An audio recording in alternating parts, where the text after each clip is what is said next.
Fala galera, meu nome é Lucas, voltando aqui para comentar a parte 2 do vídeo aqui do review do capítulo 1070 de One Piece. Porque como eu falo muito, eu trouxe vários pontos, eu dividi esse review em duas partes. A primeira já tá aqui no canal, você pode assistir na tela final desse vídeo, e a segunda parte é essa, comentando sobre os novos poderes do Luffy, que são bem apelões, além da continuação da batalha do Luffy contra o Rob Lucci, e uma presença de alguém chegando no final do capítulo. Nós vamos comentar sobre tudo isso nesse vídeo aqui, mas antes já deixa aquele likezão, se inscreve no canal se ainda não for inscrito, e sem mais enrolação, bora lá pro vídeo. Nesse capítulo nós temos a continuação da batalha do Luffy contra o Rob Lucci. E aqui eu já trago um primeiro ponto pra gente comentar, que é o Luffy não está levando essa batalha a sério, de maneira nenhuma. E não, eu não tô falando pelo fato do Luffy estar sempre sorrindo no Gear 5, porque isso é o normal da transformação, o Luffy ficar mais feliz. Mas isso não significa que ele não está levando a sério quando ele está lutando no Gear 5. Mas eu tô falando que ele não está levando a sério essa batalha porque ele não utilizou o Haki da Observação normal e nem o Haki da Observação avançado para prever o ataque do Rob Lucci. Claro que esse ataque não foi direcionado a ele, mas sim o Sentomaru. Só que a intenção assassina do Rob Lucci, ainda mais por ser uma zona carnívora, deve ser muito grande. E para só o Haki da Observação normal, o Luffy conseguir perceber. Só que ele não percebeu. E se ele tivesse utilizado o Haki da Observação avançado, ele poderia ter visto um fragmento no futuro, em um contexto em que ele está envolvido, para que ele visse o que iria acontecer e aí tentar fazer alguma coisa. Mas o Luffy não fez isso. Além disso, ele nem percebeu que o Sentomaru defendeu o ataque. O Sentomaru falou, não me menospreze porque eu defendi, só não defendi com a força que deveria, e aí ele quebrou a minha defesa. Mas o Luffy nem percebeu isso, então eu acho que ele tá muito aéreo nessa batalha, levando em consideração os poderes que ele tem para lutar contra o Rob Lucci. Só que o Cip-Zero ainda precisa que o Sentomaru fique desacordado, para que ele tenha o comando total sobre os Serafins, e aí ele tenta atacar o Sentomaru mais uma vez. Só que dessa vez o Luffy defende com um ataque giratório, taca um chutão na cara do Rob Lucci e manda ele para longe, enquanto ele continua rodando feito o Tais lá de Looney Tunes e não consegue parar. Ele gira até cavar um buraco no chão, isso aí foi engraçado. O Rob Lucci acaba se recuperando desse ataque, sai do buraco que ele mesmo fez e ficou a marca dele. Isso aí é característica do Toon do Luffy no Gear 5. E aí nós temos um ponto interessante, porque ele tenta atacar o Sentomaru mais uma vez, só que em todas essas vezes, por mais que a defesa do Sentomaru tenha sido quebrada, ele conseguiu ter reação para se defender. Ele se defendeu ou tentou se defender de todas as vezes, só que ele não é tão forte para conseguir parar o dano. Então, mas esse é um ponto interessante, ele conseguiu se defender de tudo. O Rob Lucci tenta atacá-lo mais uma vez, só que dessa vez o Luffy não deixa. Ele já sai do subsolo gigantesco com a cabeçona gigante, me lembrou o Ivankov, e tenta mastigar o Rob Lucci, é isso aí mesmo. Ele tenta mastigar o Rob Lucci, só que ele saiu com seu Rokushiki e conseguiu sair do alcance dessa mordida. Só que o Luffy, não satisfeito, acabou cuspindo todas as pedras que ele tinha mastigado. O Luffy vai comer objetos agora, o Gear 5 tá tão apelão que ele não tá mais nem aí, tá mordendo tudo. Ele cospe essas pedras pro Rob Lucci, que acaba se defendendo com o Rokushiki aliado ao seu Haki. E aqui nos é mostrado, ou esse é o ponto mais interessante desse capítulo, é que o Luffy pega impulso em uns canos ou uns tubos que ele deu propriedades elásticas, só que após isso ele cria um óculos do nada e coloca no seu rosto. Essa cena ficou maravilhosa, já quero ver no anime, porque vai ficar muito boa. Só que o Luffy criar um óculos do nada, ou então criar um óculos do seu cabelo, é uma confirmação do Oda que o Luffy tem Toon Force. Então não tem pra onde correr, não tem o que dizer, o Luffy criou um óculos do nada, característico ou coisa característica do Toon Force. Então, o Oda confirmou agora, nesse capítulo, que o Luffy tem esse poder. Agora a gente tem que saber como é que ele vai trabalhar esse poder no Luffy. Vai ser algo que vai interferir diretamente na batalha? Isso aí tornaria o Luffy o ser mais apelão dentro do mundo de One Piece. Ou vai ser só uma gag para momentos engraçados? se for só para momentos engraçados, e isso aí é meio que irrelevante. É só uma brincadeira do Oda, ou é só uma maneira do Oda tornar momentos mais engraçados. Por exemplo, nesse foi muito engraçado. O Luffy criar um óculos do nada e colocar no seu rosto não interferiu no ataque que ele fez no Rob Lute, não tornou esse ataque mais forte, mas foi engraçado. Então, em momentos engraçados, eu acredito que ele vai utilizar esse Toon Force, mas não vai ser algo que vai interferir na batalha, que vai deixar o seu inimigo incapacitado, que vai vencer o seu inimigo com um ataque só. O Luffy vai continuar atacando normalmente com seus golpes de borracha, só que o Toon Force, no caso, vai ser utilizado para momentos engraçados. Por exemplo, eu dei exemplo nos spoilers, quando eu estava lendo, que ele pode amarrar a cauda do Rob Lute, mas fazer um nó, por exemplo, é algo como se fosse engraçado, que não incapacitaria o Rob Lute na batalha. Ou então ele dá um socão no Rob Lute ou no seu inimigo, ele vai para longe e aí ele demora a voltar. O Luffy vai lá e cria um suquinho do nada e começa a tomar, cria uma cadeira no chão e fica sentado tomando suquinho. Eu acho que vai ser algo parecido com isso. Ou algo que torne os seus ataques mais engraçados, como foi esse do óculos. O Luffy bala de canhão ou alguma coisa assim ficou mais engraçado quando ele colocou o óculos. Então eu acho que vai ser algo mais nessa pegada.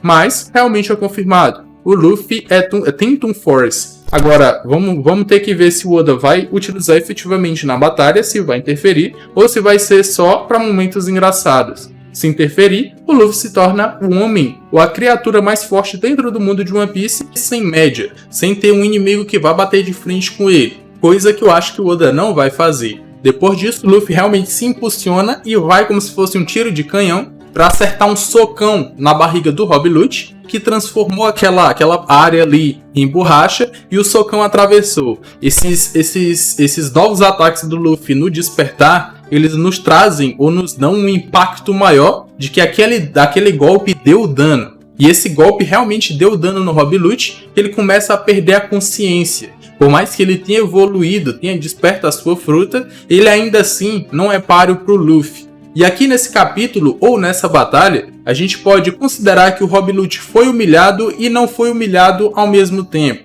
Ele foi humilhado em que sentido? Não conseguir atacar ou acertar um golpe no Luffy de maneira nenhuma, tendo apanhado ou tomado vários e vários ataques e sendo jogado para longe como se fosse um random. O Luffy não estava utilizando todos os seus poderes contra ele.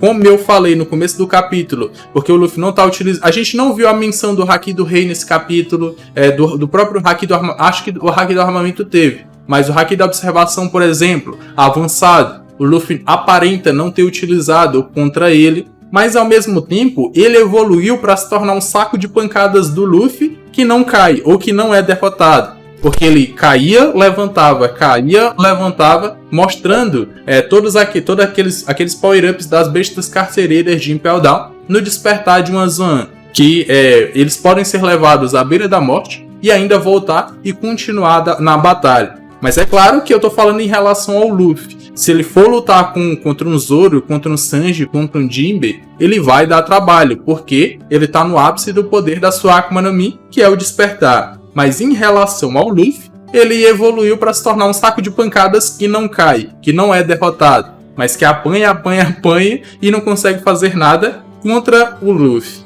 E aí nós temos que no final desse capítulo nós temos alguns pontos interessantes que eu também quero comentar com vocês. Mas em relação à batalha do Luffy contra o Rob Lute, nós temos Rob Lute humilhado e não humilhado ao mesmo tempo, e Luffy Toon Force, confirmado pelo Oda numa página de spoiler que a própria Shonen Jump ela revelou na Jump Fest.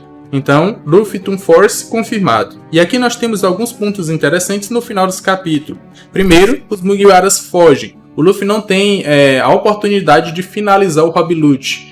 Como eu tô falando, ele tava brincando com o Rob Lute, e aí eu não vejo, ou ele não vê o Rob Lute como um desafio ou um perigo que possa fazer mal para os Mugiwaras. Por isso que ele não se importou em finalizar o Rob Lute, mas ele fugiu junto com os outros Mugiwaras para o laboratório do Vegapunk. Inclusive o Sentomaru confiou o Vegapunk ao Luffy, para que o Vegapunk possa sair da ilha. Um segundo ponto, ou um segundo detalhe, é que o Oda nos disse, indiretamente, o tempo necessário para que o Luffy saia daquela forma de ameixa seca para voltar para sua forma normal. É basicamente ali, ou menos que 1 minuto, o Luffy volta à sua forma normal. Isso é um tempo relativamente curto, mas no meio de uma batalha pode ser algo que seja perigoso para o Luffy, lutando contra inimigos mais poderosos. E aí a gente viu esse tempo passar pelo tempo que eles ficaram no foguete até chegar no laboratório do Vegapunk. Um terceiro ponto é que o Rob Lute já se recuperou. Apanhou e se levantou e tá de boaça, mostrando mais uma vez como é apelão o despertar das Zoans. Ele nos mostrou isso. Antigamente ele não conseguiu tancar o Gear 3 do Luffy, acabou sendo derrotado. Agora ele conseguiu tancar o Gear 5 e não foi derrotado. Conseguiu se recuperar e tá de boaça. Mais um ponto, ou o quarto ponto, é a interação do Vegapunk com os Mugiwaras. E agora os Mugiwaras sabem que o Vegapunk vai navegar com eles. E também temos o destino sendo colocado mais uma vez dentro da obra. O Vegapunk fala que um Yonkou aparecia ali naquele momento em que ele está sendo caçado, deve ser obra do destino. E mais uma vez, isso não é um problema diretamente. Só vai ser um problema se, por exemplo, já ter sido pré-determinado desde o começo que o Luffy faria todas as coisas como ele está fazendo agora. Mas se todas essas coisas já fossem pré-determinadas para alguém fazer, que não necessariamente o Luffy, mas isso está acontecendo em decorrência das suas ações ou dos seus pensamentos, suas ideias, aí já é algo mais de boa, porque o destino está sempre presente dentro do mundo de One Piece e dentro das obras. Só que quando esse destino só pode ser cumprido pelo protagonista, aí fica ruim, aí eu não gosto. Mas se o Luffy está fazendo isso e qualquer outra pessoa também pudesse fazer isso no lugar do Luffy,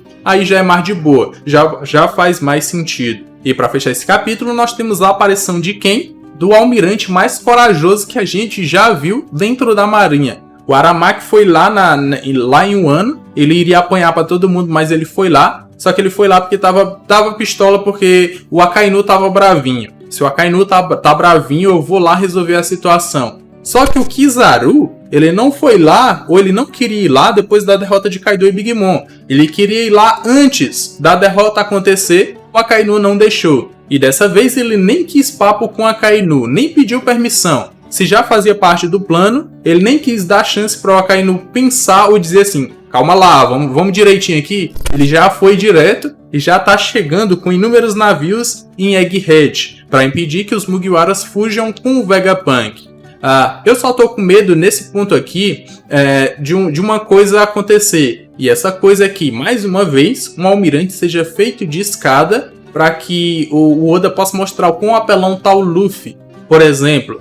Porque, com certeza, os Mugiwaras vão fugir de Egghead. Com certeza, o Vegapunk vai fugir com eles. E, com certeza, o Kizaru não vai conseguir impedi-los. Mas aí, como isso vai acontecer, é que o Oda tem que trabalhar. Se ele colocar o Kizaru, por exemplo, para bater de frente com o Luffy Gear 5, e o Luffy ainda assim conseguiu fugir ou não, ou ele não ser um perigo, não representar um perigo diretamente pro Luffy, isso aí já vai estar rebaixando o Kizaru ou os almirantes como um todo. Até mesmo porque o Luffy no Gear 5, ele consegue dar propriedades elásticas para ambiente, pessoas e elemento.